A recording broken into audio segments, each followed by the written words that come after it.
coming up on Man Enough.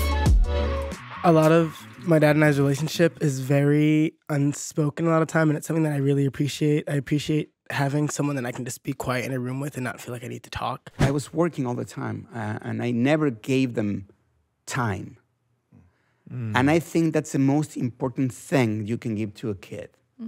Time, quality time.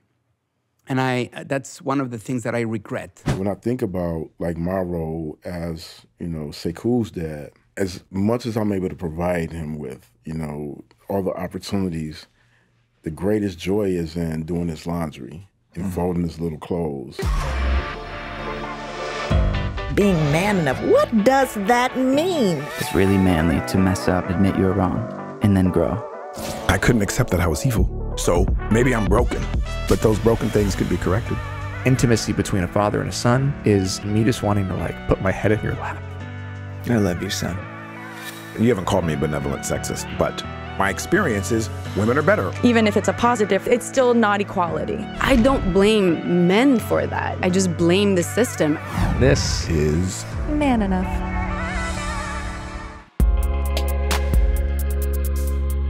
Hello, Jamie. What's up, Liz? Oh my goodness, it's good to see your face. I miss you so much. I miss you too. It feels like it's been 20 years. Oh my gosh. And what's really sweet is we're honoring fathers. I'm a father. You're not just any father. You're really, really good father. Oh my gosh, I have 4 kids and I'm almost old enough to be your father.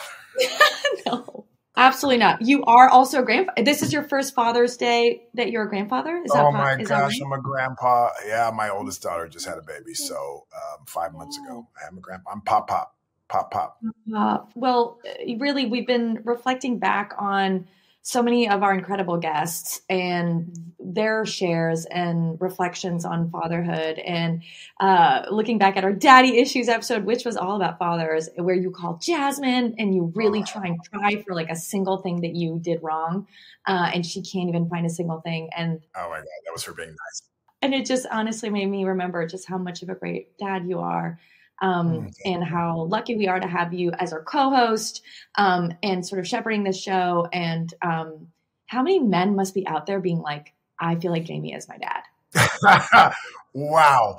Well, you know what, Liz, I know that we want to get into our episode, but I do think it's worth saying that while we are honoring and should be honoring fathers for the amazing work that we do with our children, and sometimes can even do better. But I do think it's worth recognizing that it's so interesting that something that should just be first nature for us, to just take care of our kids and be good dads, as mothers are doing all the time. And certainly mothers can be better at different times. But the fact that we have a day that honors me as a father, it feels a little weird at the same time, because it's like, this is just what should be my second nature, first nature, that I just take care of kids and I show up in my best self. But yet we want to acknowledge us. So it's like this dual thing. Acknowledge me, but don't acknowledge me. Wow. I think it offers a time of reflection, right? About how fathers and fatherhood, what kind of role it plays in our lives, but also how it could be better, or how men can support each other to be better fathers and create more community around that. And so I'm excited to dive in with you. Oh my gosh, I'm so excited. I wish I was there with you. Me too. Come back. Why are we traded coasts? This makes no sense. I'm in your coast. You're in my coast. I know, all the time. And now you're living in my coast. And when I come back, I'm going to give you fatherly love. I would love that. You've promised me Disneyland a few times. I'm going to put that on the record. And I would love, as Jasmine said, for you to follow through on that. Okay? Oh, wow. You remembered that. Can't wait. So Liz, let's jump in. We're going to get into honoring fathers and some of the people that have been on our podcast before. So I'm excited. Me too. Let's go. Today I am joined by my dad, Sam Baldoni. Are you nervous? I'm a little nervous. It's not every day I'm, at a microphone with 500 cameras on me.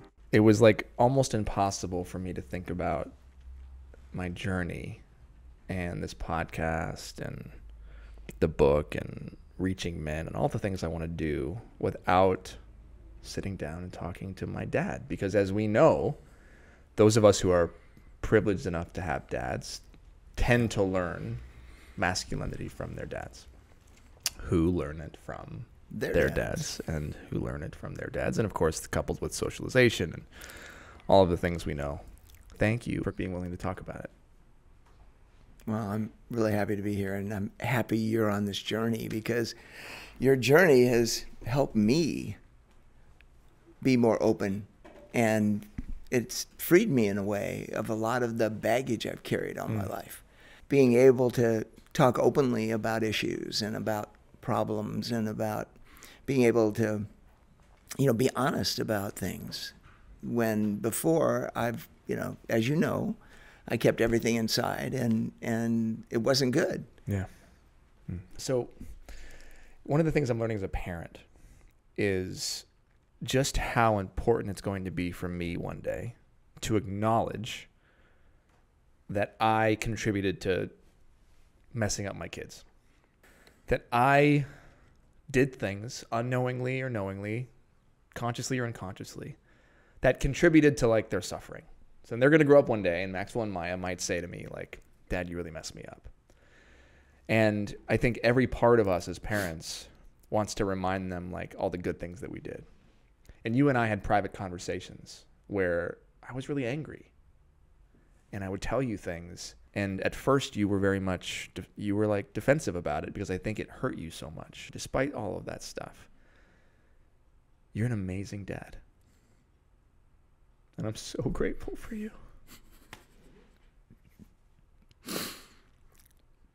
And I just need you to hear that. I hear it.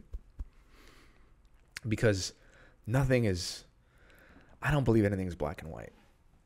Just because I have resentment or I have this or I have that doesn't mean it's all bad.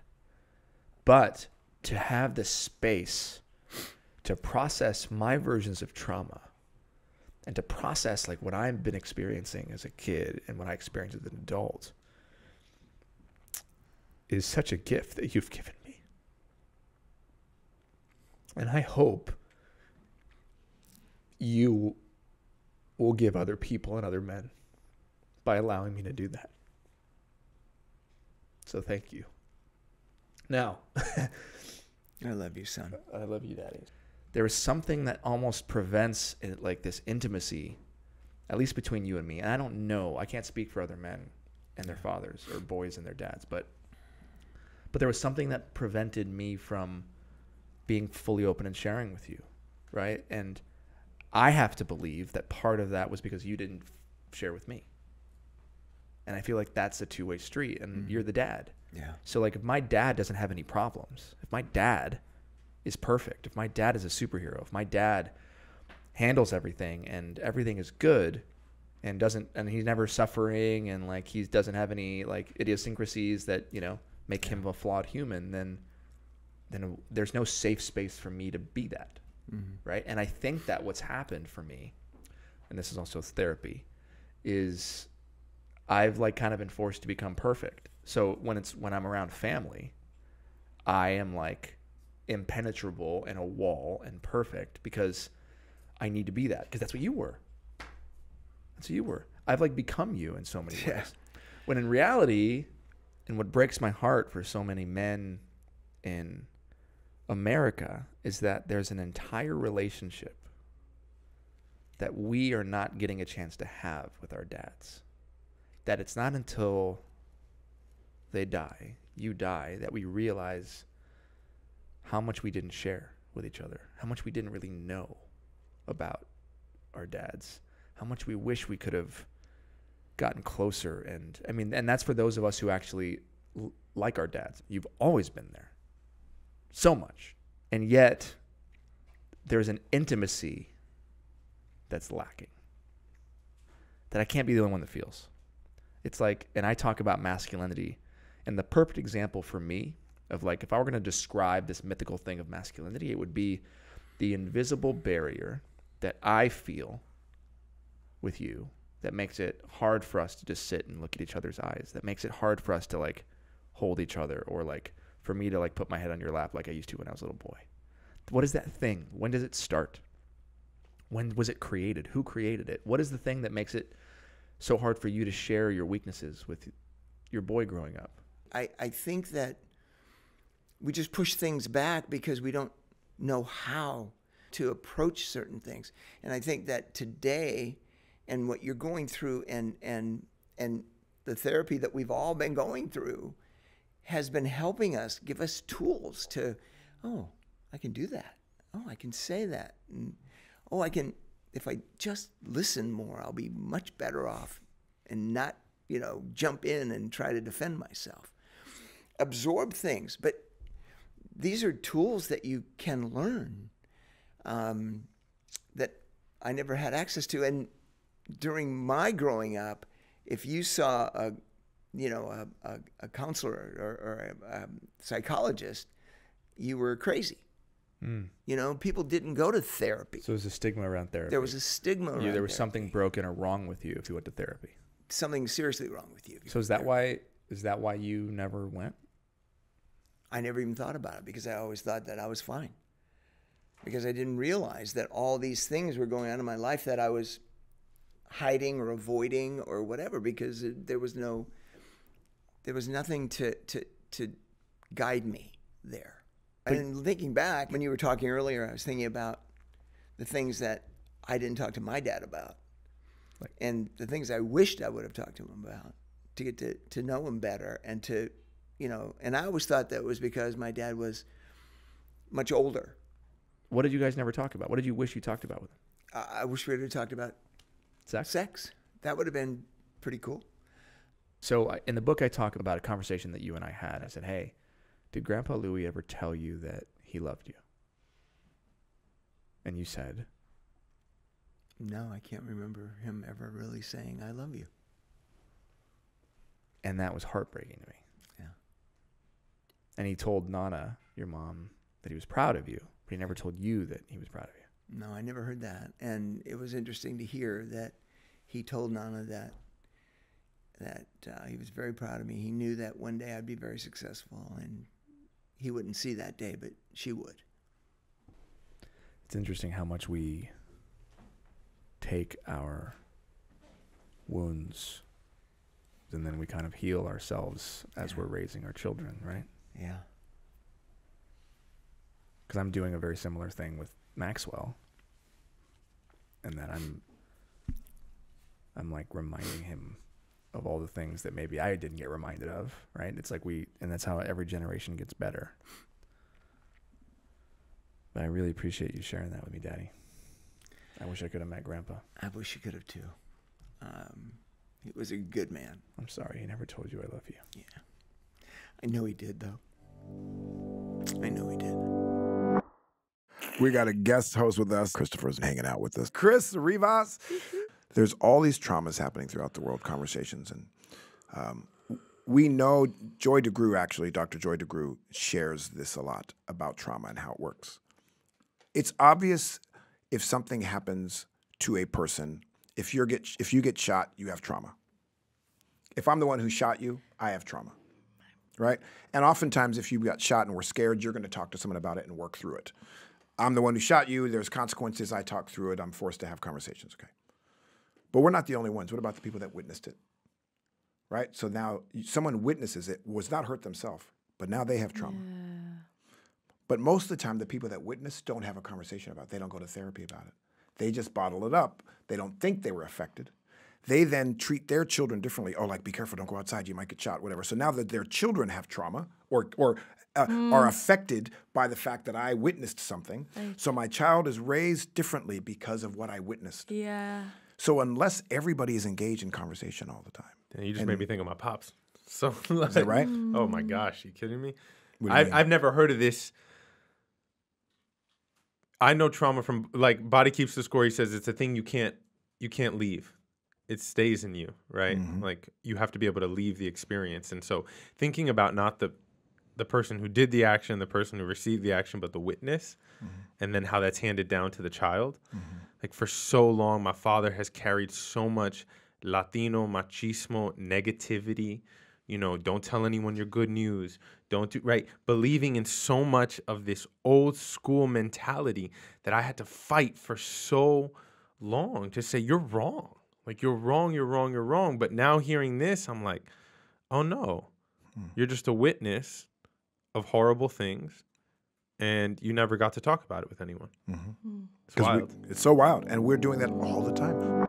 Giacomo Gianotti is coming on. Yeah.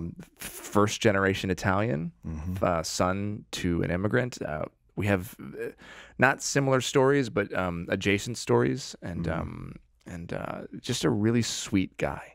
So my parents were separated almost immediately. I've only known them apart, and my mother wanted to return to Canada to raise me, where she was from, and so my father followed to this place that he didn't know anybody or speak the language because he wanted to be present in my life, because my father did not have a father. His father walked out on the family. So that was a trauma that he did not want to, bring forward and pass on to me. So he says, I don't got any money. I don't speak the language in this place. I don't know what the hell I'm going to do, but I'll be damned if my son does not have a dad. He lived in Toronto. My mother lived in this small place called Parry Sound, and on the weekends, every couple of weekends sometimes, I would see him. So I didn't spend a lot of time with my father. I didn't get to see him a lot growing up. And I think because we didn't see each other a lot, when we spent time together, he always had to make it very special. We had to go to like a theme park. We had to go go-karting. We had to go big production. He'd like blow all the money that he saved up as a waiter to do that. And although it was certainly fun, because as a young boy doing those things is fun, I think in retrospect, to answer your question, what I really just wanted was just time. Like I just wanted to sit on a bench with my dad and just talk. Have you talked to him about that? Yeah, I have. How did those conversations go? They were tough. I mean, when I was younger, I think there was so much judgment. I had such a really hard time with my father. The relationship that I have with my father now is not the relationship I had when I was much younger. It was a lot of going against each other, a lot of, alpha in one home. And, because when I was 16, I moved to Toronto to be with him.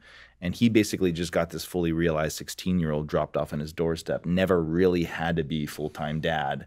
And it was way too much for him. And I didn't know how to be a son to him. It was like a two-way kind of a thing. But I think when I was younger, I had so much judgment towards my father. But now that I'm an adult and I'm married and I'm looking to start a family on my own, I go, shit.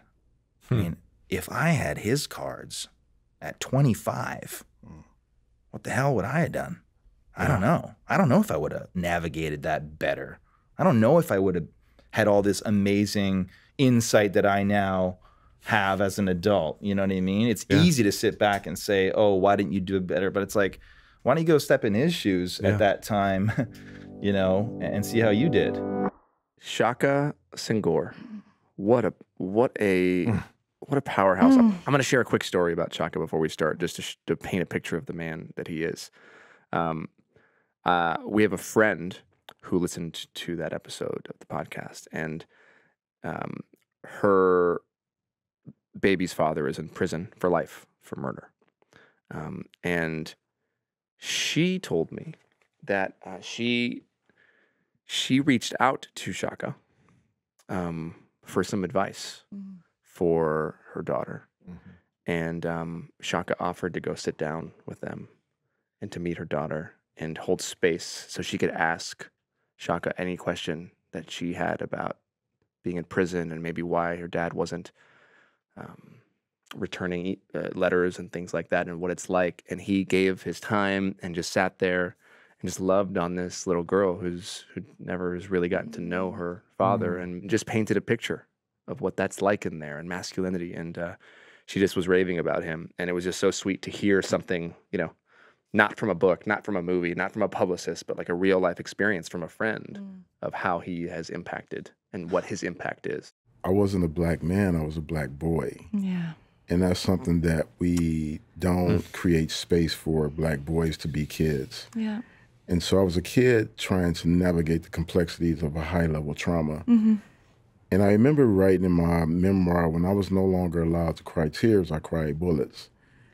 And that is true for so many young men who are forced to repress their emotional frailties. Like, I couldn't go and stand amongst my friend and be like, I'm actually scared to stand on the corner again because I got shot.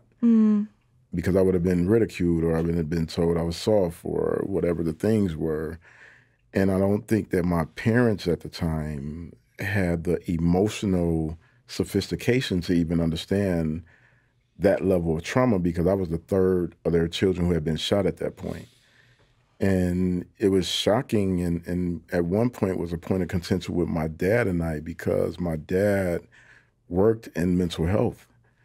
And I think, like many people who are navigating working for a living, sometime when they come home, they want to take that hat off. Right. And, you know, the other thing is that I learned about my dad, who's been just a great bearer of gifts when it comes to his truth and his frailties and his missteps, is that later on he was able to acknowledge those areas of life where he was so consumed of trying to raise, you know, multiple children, that, you know, he missed the mark on some things. And I'm sure I didn't make it easy. You know, that complexity of a father navigating his son sitting in the hospital, and then eventually navigating his son being in prison. So I'm wondering, as a father, you know, how do you see your relationship with your son being affected? You know, I have two sons with very different experiences. You know, my oldest son, Jay, is 29 years old,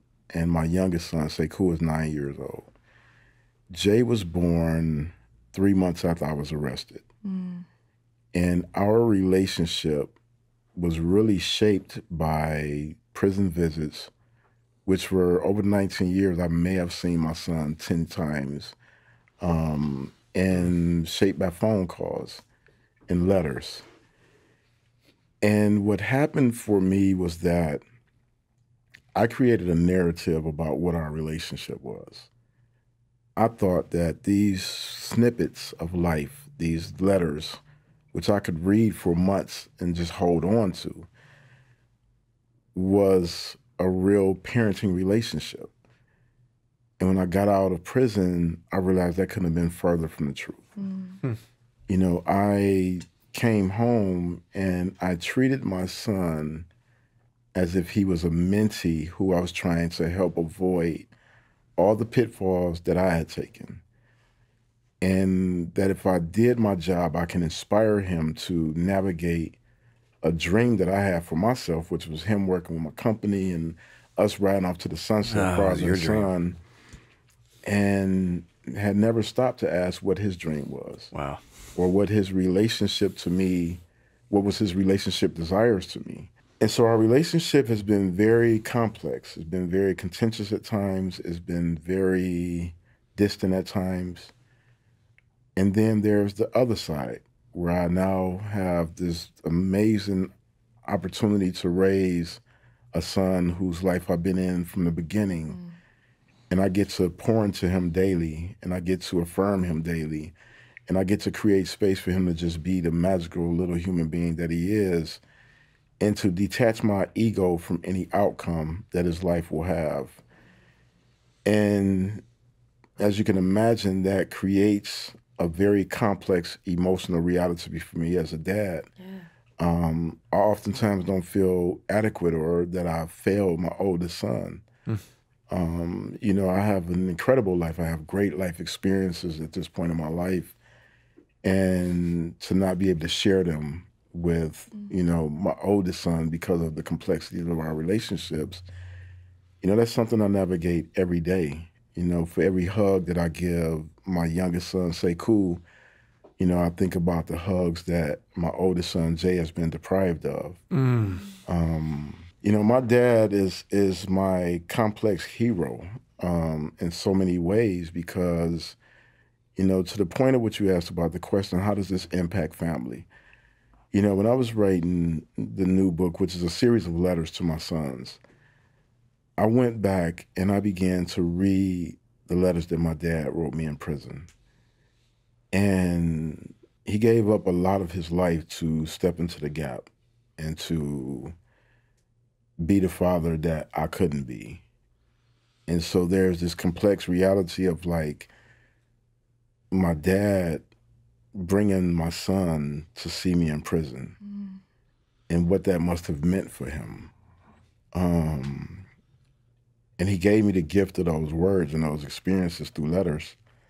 And it's why I chose to write the book in that fashion, because the gift of my father's letters was life-saving. You know, we were able to debate, we argued, we healed, you know, we apologized. My father carried the weight of my incarceration as if he was responsible. And to help him reconcile that. You know, there were times when I had to be his mentor. You know, I had to be his source of support and strength when he was navigating complex things on the outside. But rereading his letters while I was writing the book, it led me to interview my dad and to ask him all these questions about, you know, what that was. And like now, you know, as a father of a 19-year-old, precocious, creative, beautiful Black boy, I now understand how devastating my incarceration was to my dad. And it's something that we don't talk about a lot. You know, when it comes to fathers, you know, I come from a family where the fathers are just such lovely men, like caring, nurturers. You know, I can go to, you know, my uncle's house. They fix food as a part of care. You know, I'm a grown, able-bodied man, but it's nothing to have them come and bring me a plate. You know, the way that they take care of family has never been rooted in just being financial providers. They're like caretakers. Like my dad, you know, I've watched him, you know, do my sister's hair and cook and do laundry. And when I think about like my role as, you know, Sekou's dad, as much as I'm able to provide him with, you know, all the opportunities, the greatest joy is in doing his laundry and folding his little clothes. Shaka's entire time with us was and it remains so meaningful to me. And I think about the things that he told us, and he has a way of speaking where you're like, you're basking in his words and in his presence. Yeah. Just that he stopped crying tears and started crying bullets, right? This like idea that I think is very potent for a lot of boys, particularly Black boys who don't get to be boys, right? And parentified children who, end up finding other ways of expressing the deepness of their being, you know, and the wounds that they experience. Right. So much of being a dad is making sacrifices, and that's really what we'll see in the next clips. We got Andy Grammer here sitting in for Justin Baldoni. When my first daughter was born, and I encourage all dads to do this, it's such good research. Find women in your life. I found 10 women in my life that I like really respected and thought were incredible women. And I wrote them an email and said, I'm putting you all on this chain. Can you please respond with 3 things your dad did awesome and 3 things he could have done better, so I can have some, because I grew up with brother. I don't have a lot of like relationship with younger girls, especially raising them. And I got a lot of really good feedback back. And that began for me a thirst and a desire to like every woman in the studio we've asked this question to, and it's really fascinating.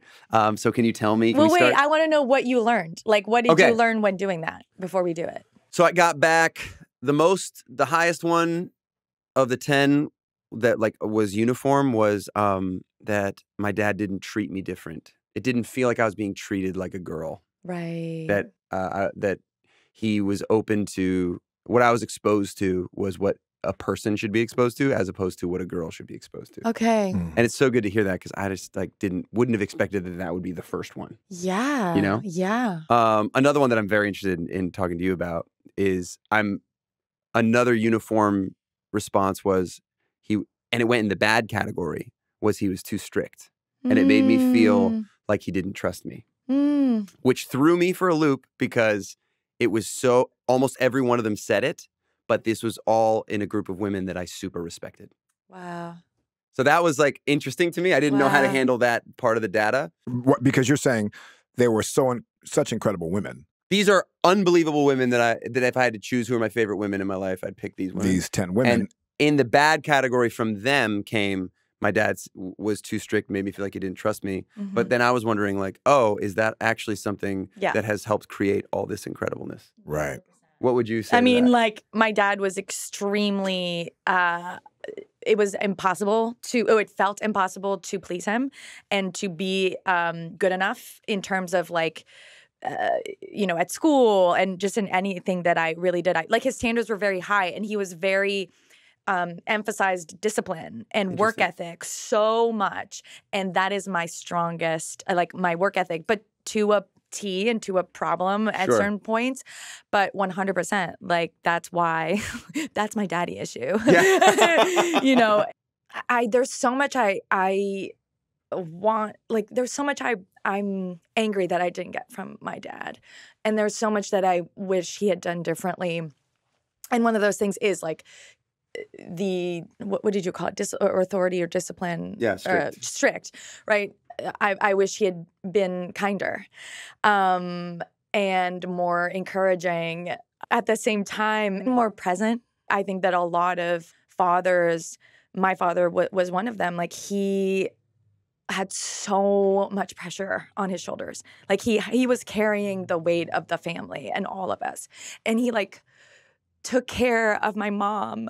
And, oh my God, I'm really gonna bawl. No, like, I'm, like, trying to keep it together, and this is how, like, he really took care of my mom, and he took care of us, and I didn't appreciate how hard that was for him, and how much of that caretaking of us or caregiving of us meant taking away from himself. Mm-hmm. And what I wish now is that he could, first of all, share what that was like for him, because we've all in, a lot of families that grew up with difficulty, you end up kind of hopefully coming together and being able to talk about it afterwards and repair. And we've all kind of been able to do it. But my dad doesn't share how everything affected him. He just, I think, is still holding on to it as a way to keep it all together and keep himself together. So I wish he had taken care of himself too. And I wish he could take care of himself and give to himself in the way that he's given to all of us. So that doesn't answer your question. My God, I feel like when my dad won't be with me, there will be so much that I haven't told him. And I don't feel that way about my mom. Like, I feel like my mom and I get to talk about a lot of things. And that's my biggest fear in life is, like, we won't have shared and reached the potential of intimacy and connection that is possible. And I feel like I'm not alone. No. I feel like there are a lot of people who want to connect deeply with their dads, but, like, don't really know how to. Yeah. And I think that their dads also feel that way. And so you just end up talking about stuff. And again, whatever that is for you, doing activities with your dad and bonding in other ways. But I think that from both sides, there's this deep yearning for intimacy. And I have so much intimacy with my dad. Like, my dad did everything for me, like, everything. And my dad, like, really, my dad gave me my bath at night. My dad read me a story every night. He made my monkey talk. Like, I was obsessed with monkeys. And, like, when I was having a bad day, like, he would put the little monkey, like, she would pop her head in my door, and, like, he did all of that. And yeah, there's, like, nothing I could say that would really, there are not enough words, like, in the English language for me to really express, like, how important my dad is to me. So anyway, 3 things. Yeah, it's like, that'll do. 3 That's things just amazing. feels like, it's all those, everything. So I have 2 daughters, 32 and 5. And I wonder what my daughter would say if you asked her 2 or 3 things I did right, 2 or 3 things I could have done better. In fact, you know what I'm going to do right now? Live right now. Yes. Hello, baby girl. Are you driving? Yes. So we are live on the Man Enough podcast right now. Say hello, Jasmine. Okay, hey. I have a question for you. Would you mind sharing 3 things that you think I did right? And let me frame it with this, because you have a sister, Day, who's 5, and I want to be a good daddy to her and be better than I was with you. Tell me 3 things I did right and 3 things I could have did better. Okay. 3 things you did right. One of the biggest things I would say is you're a huge advocate for women, and you let me know that early on. You know, one of the big things you would tell me is my body is my body. I feel like I'm the woman I am today, and I have such a positive outlook on myself because of you and how much you advocated for just women in general. I saw how you treated my mom, even though you were divorced. You did nothing but treat her like a queen. And I saw that, you know, I mean, things were rough at times, and I saw that too. But within each argument and within each moment of frustration, I saw you handle that with such love towards her, even if it was just for me to be able to witness that. And the last thing I would, I would say being open. I mean, I'd never felt uncomfortable to share anything about anything with you because you created that space for me to be able to talk about anything I needed to, whether that was sex, whether that was my body and changes and any of the things. I was able to just share those things without feeling, you know, like you were pointing a finger at me or like you were uncomfortable. So you created that space for me. So those are the 3 things I would say. And what you could have done better. Okay, gotta go. Sorry. No. Go. And just don't worry about having to justify them. Just list them and go. That's a hard question to answer, Daddy. What you could have done better. Could I have been more present? Could I have been taking you to Disneyland more? Could I have?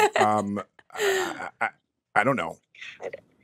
Maybe, you know what? Maybe the biggest thing I would say is following through with certain things. Saying you're going to be there or saying we're going to do something and that not actually happening is one of the things I would say. Following through with what you say you're going to do, following through with, we have these conversations and, you know, that's the one thing I could maybe say right now off the top of my head. I love you, Jasmine. That's fair. Thank you. That was so awesome. Thank you. Thank you, baby. I want to keep you on the phone and I want to talk to you now and just leave the podcast now and just have a conversation with you. But I have to work also. And so finish the podcast and I'm going to call you right after. I love you so much. Okay, love you guys. Bye. This man I consider not just a friend, but a mentor. And I can honestly say if it were not for him and his love and his kindness and his support and his 3 decades of doing this work, that I don't know if this podcast would exist, honestly. I don't know if we would all be here and reaching all the people we're reaching. And that man is Ted Bunch.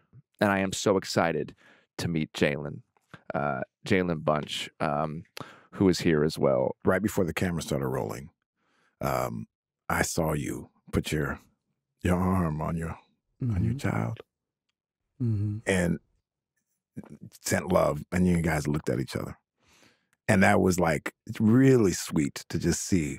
And I'm curious, can you just tell us what that was about? What was that connection that you were making just then? Well, gratitude, love, pride, appreciation, being a father and modeling the best version of myself that I can to all of my children, and especially, I think Jalen, because he's taught me they have taught me, his pronouns are they, them, have taught me the most about authenticity and vulnerability.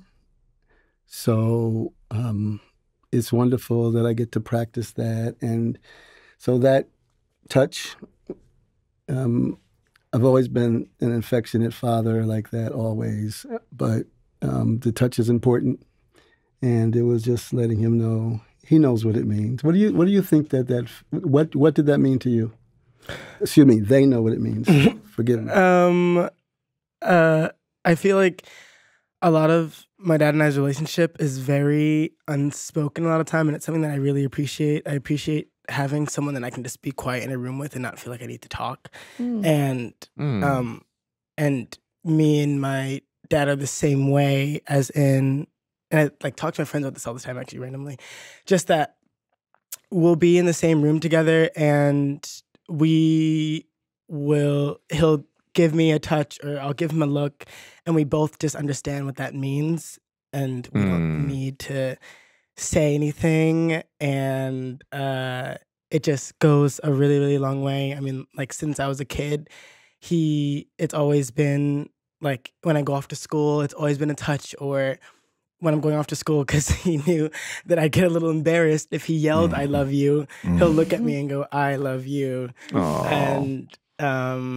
And he'll make me have to say it back to him and be like, "I love you too." And it's just always been an unspoken thing that has always allowed us to feel very understood.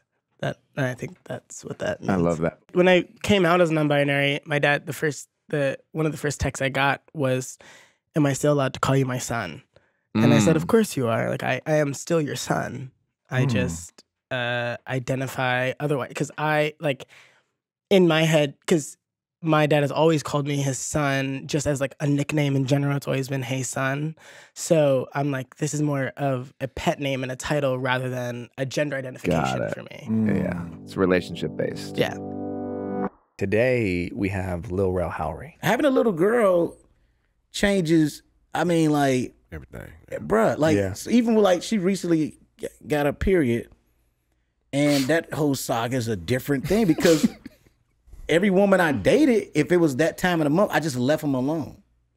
I left them alone. Whatever you want me to do, that's what it is. This is the first time I understood how maybe embarrassing this is, how shameful you could feel when it's first. But no woman has ever really talked about it to me, actually. Which I think that has to change a little bit because if you want us to understand, you should. But my daughter, her not being comfortable talking to me at first was kind of tough. And how did you find out? Did she tell you? No, my ex-wife told me. She's like, she wants to talk. She's not ready yet. She's embarrassed. Blah blah blah. Just be cool, be whatever. And I was like, all right. Embarrassed. And then she was with me, and the friend came, and I went to the store, and I bought everything.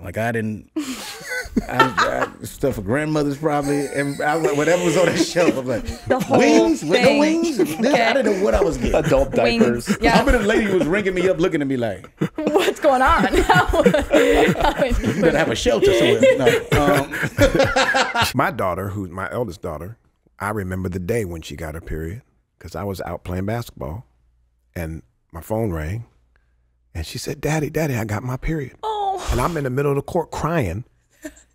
Because not because she got a period, because she felt safe with me. The fact that, and I had never told her she was supposed to tell me. I was the first person she called. But you're also, and I can just say this as one of his best friends, he is a phenomenal father. And I can tell you are too, man. It's such a beautiful thing that you were able to go and get that. But she opened up to me after I grabbed everything. She came, she picked, she knew what it was. I think she was just impressed that I was able to do. I will do anything to make sure you're okay. Yeah. Whenever you're ready to talk to me about it, it's fine. And you didn't do this. You didn't be like, "Here's your stuff." Right. No. And make her feel shameful, right? You was there. I was there, and I when she was like, "All right," I'm like, "All right." I love that story. Lil Rel shows. I just all I can see is just him just with a mountain of pads and tampons and incontinence underwear, just everything. Oh, that was so good. What a great father moment that was. What makes you the father-daughter, right? There are going to be so many differences, but that's what's cool about it, that you get to share them with each other.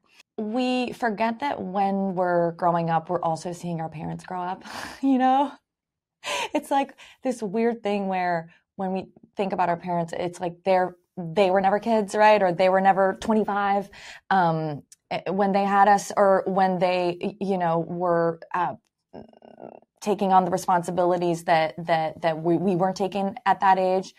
And I think that one thing is that I think a lot about with Ted and just his ability to, particularly in that episode, to make mistakes, right? Like, he makes mistakes and corrects it and moves on.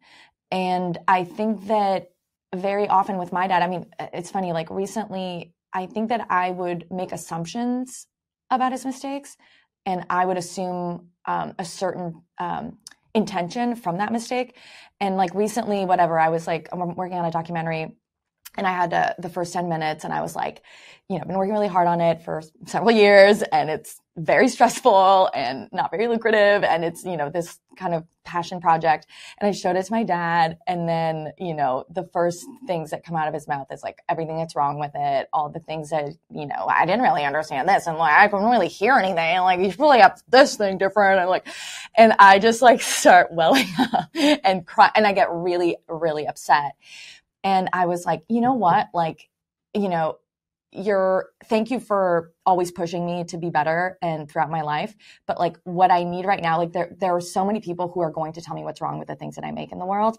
Like there are people literally lining up in this comment section under this video that are going to tell me. And what I need from you is your support. And for me to be like, look, daddy, like I made a drawing, and even if it's so fucking ugly, like be like, that's amazing.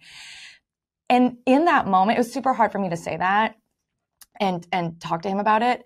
And in that moment, he literally went, I didn't think that what I thought was that important to you. I was like, what you think is the most important? Like you have the most important opinion than everyone in my life combined. Those mistakes are opportunities for more intimacy, for more closeness, for showing up with 10 pads and not the right thing, and and the wrong size tampons, and then learning which sizes and learning more about your daughter, or using the wrong pronouns and correcting yourself and asking more questions about it. I think, obviously I'm not a parent, I'm not a dad, but mistakes are going to be part of the process. And our ability to talk through them is what will make us, closer. So expect mistakes from your dad.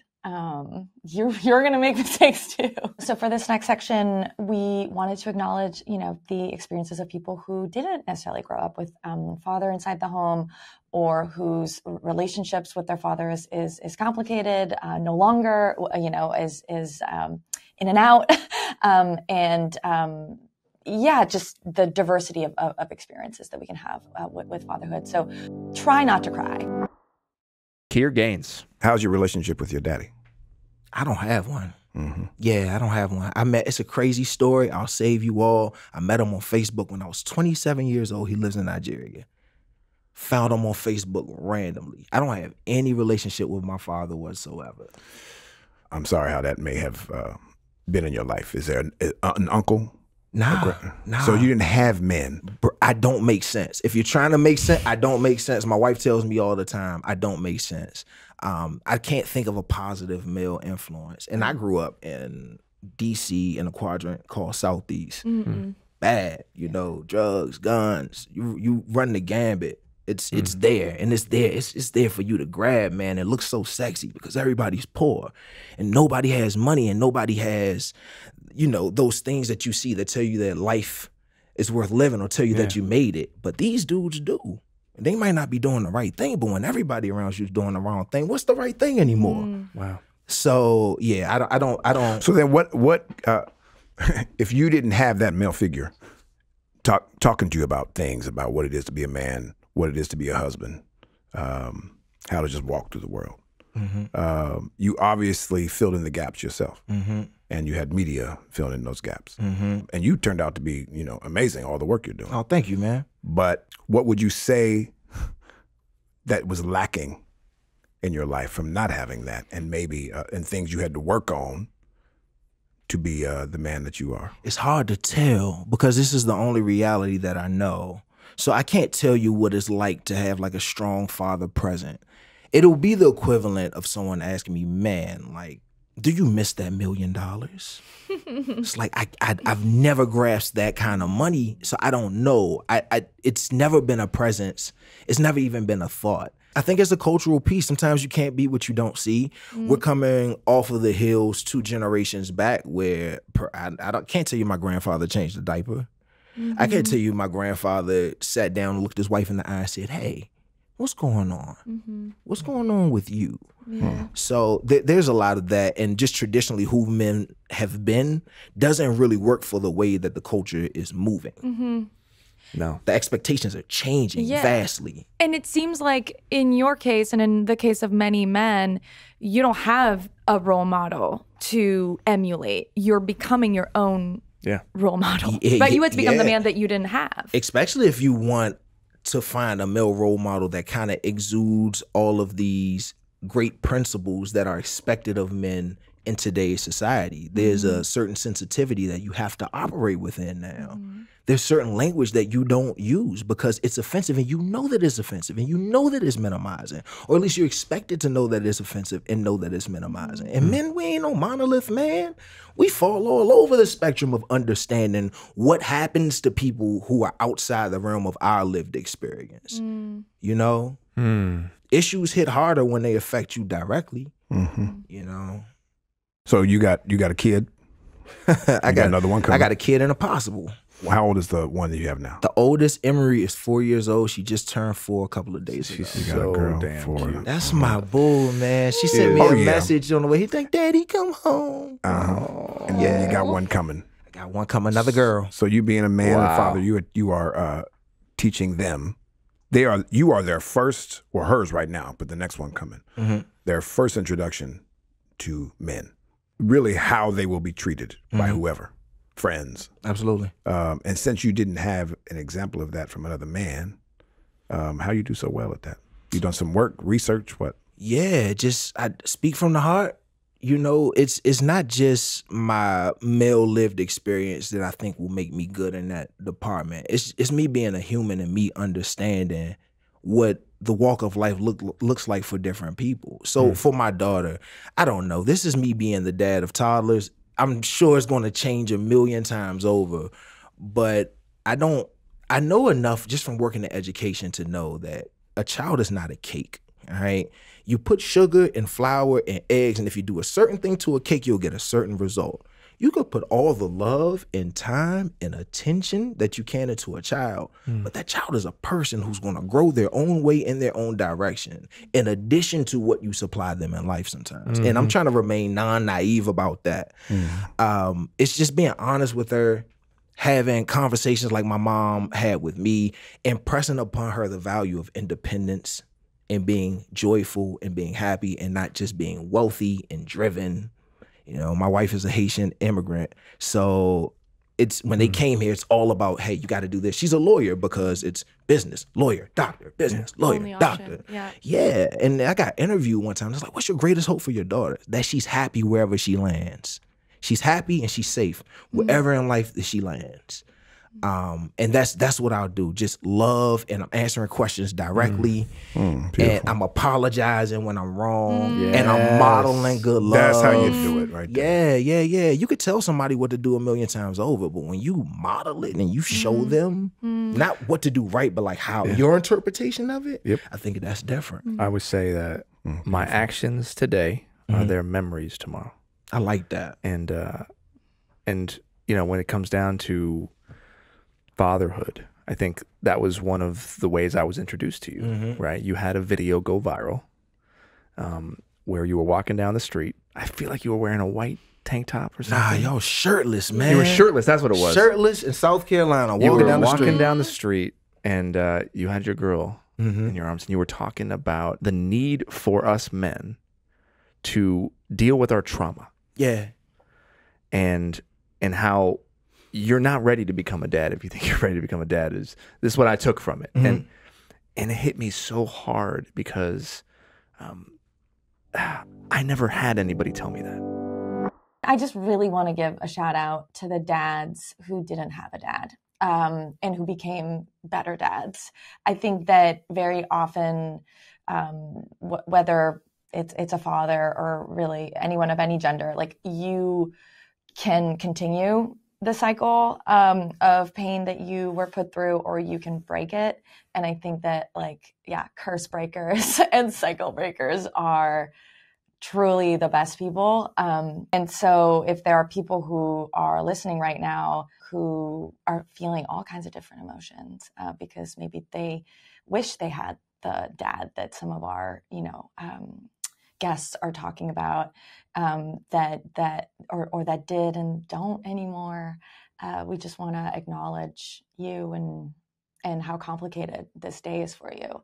We have amazing guests who, were, man enough to make it on the Man Enough podcast, who are just completely changing the world and modeling a new kind of masculinity without that masculinity having been modeled for them. And I really want to salute, those men, and for those who are listening right now, who are also doing that. Thank you. What's the hardest thing about being a father? Oof. I think being in the moment, you're frustrated, or you're just like, gosh, just please go to sleep. Like, go down for your nap, or please just like finish this or do that. And then like for me, he's almost a year now, our first son, and so thank you.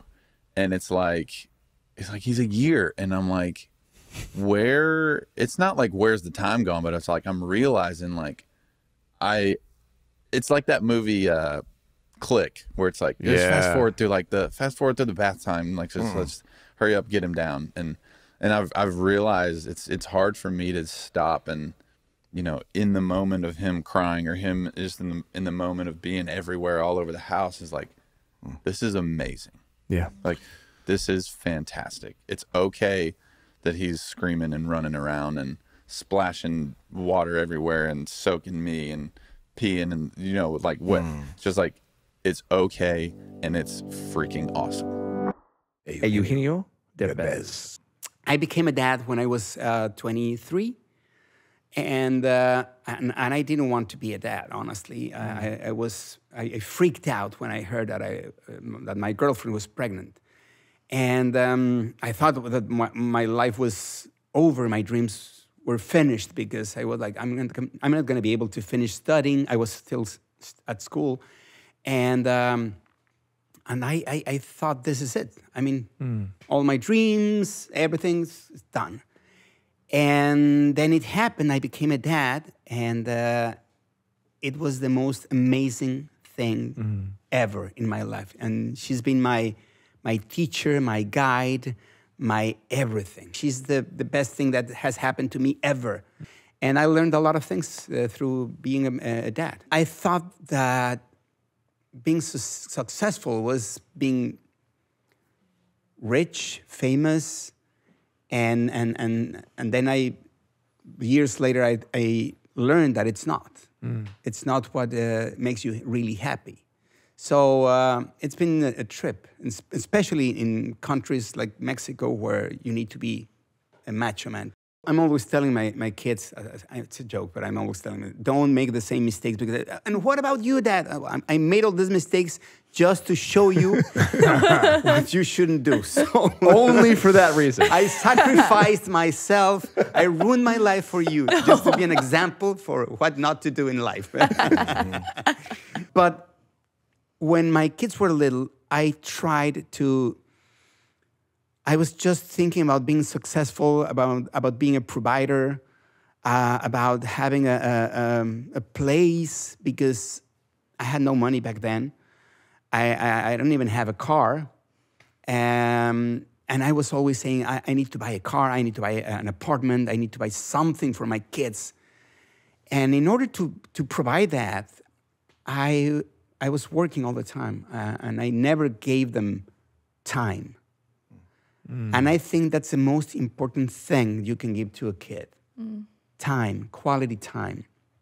And that's one of the things that I regret. I have a father who is, I think, one of the greatest men to walk. He's incredible.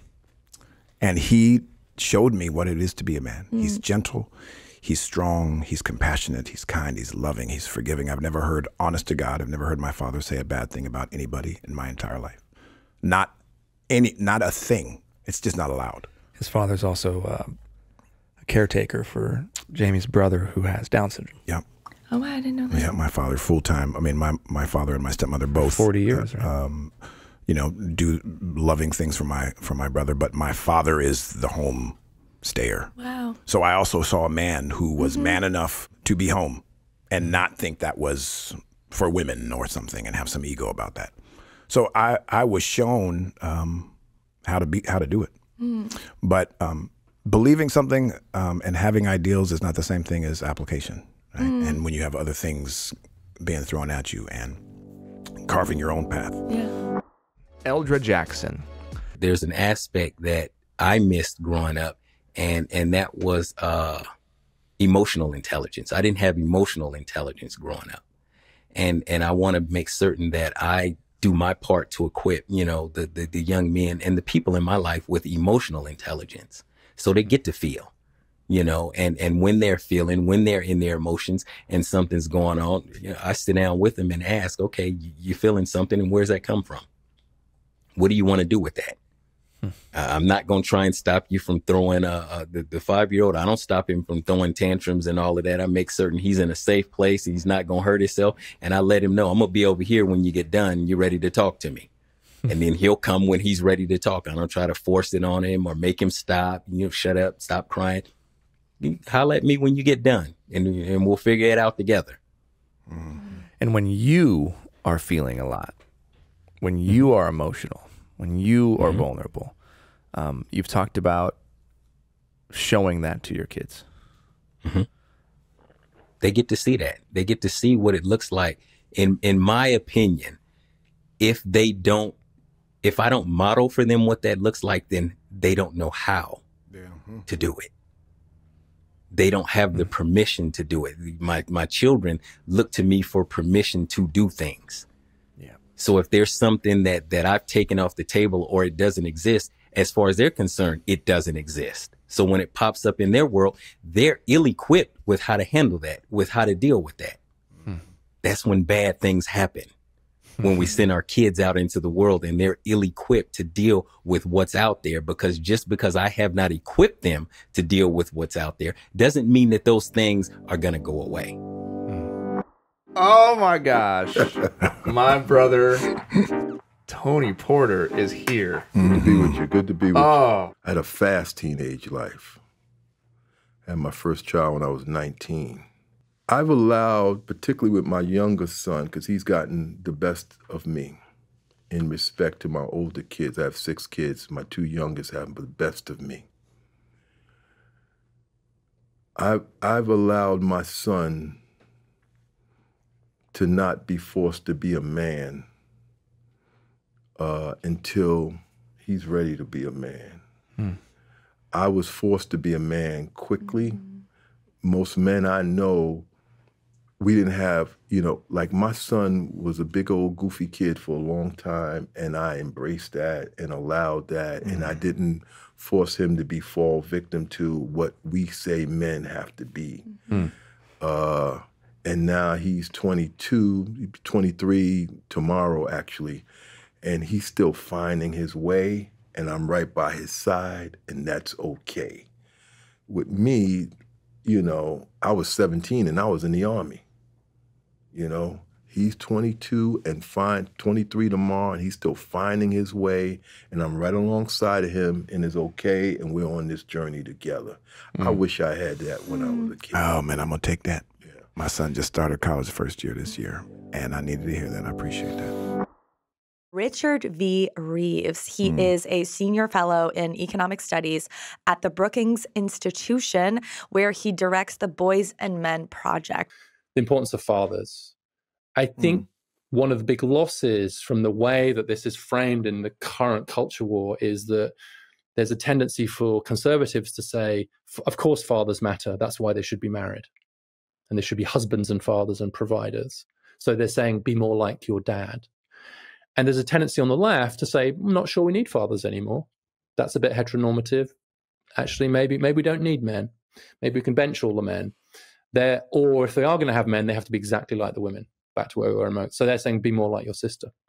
or be more like your wife. And in the middle are all the actual men trying to figure this out and trying to be good dads. And we treat unmarried fathers in particular quite badly in the US and more generally. And so I think changes to the law are huge. This idea of fatherhood being an equally important role in life, I just think that I really want to bet heavily on fatherhood as well. As a father myself and having been fathered, we're in real danger of benching too many of our dads because they fall between the two stools of current way the debate is framed on the left and the right. But the evidence is clear that dads matter, period. Fatherhood and involved fatherhood is actually how I believe we complete the gender revolution, right? That we have this amazing moment in time right now for the last few years where we've really encouraged women to take more assertive roles in the workplace. You know, you can be a mom, you can be nurturing and loving, but you can also be a boss at work. And I think that we haven't necessarily encouraged men to complete the gender revolution in the sense of you can be a boss at work and you can be a badass dad, right? And so I think a lot about then who fills the gap, right? When there is that absence of fatherhood and how women end up, you know, having to fill that gap very often.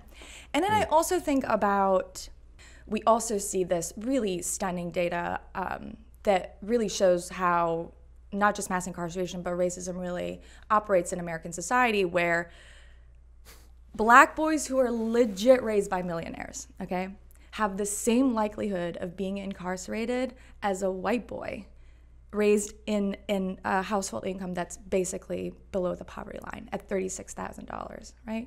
So when we think about fatherhood, right, when we think about how some men aren't able to father their children in the way that they want to, there's a conversation around masculinity in terms of vulnerability, emotional availability, but it's also a conversation, it's also a policy conversation, right? It's also a conversation about mass incarceration and how when we imprison fathers, they can't father.